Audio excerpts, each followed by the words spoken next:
Sinibak sa pwesto ang isang staff ng Migrant Workers Office sa Bahrain matapos umanong magsuplado sa ilang OFW na humihingi ng tulong sa embahada. Sa bidyong ito, makikita na humihingi ng ayuda ang ilang OFW sa Bahrain sa gitna ng patuloy na tensyon sa Middle East. Pero imbis na matulungan ang ating mga kababayan, ito ang sinabi ng DMW personnel sa kanila. Tapos na po ayuda, magsumbong na kayo sa magsumbong sa mga gusto nyo pagsumbungan. O, ano magsumbong ba tayo? Ang Manila ho ang nagsasabi, walang Sige, pondo.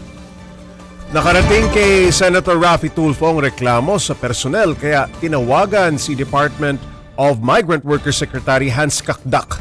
Kasunod nito ay nanunsyo ni Kakdak na ipinarecall na ang personnel. Itinanggi naman ni Senator Erwin Tulfo ang sinabi ng naturang staff na wala ng pondo ang embahada.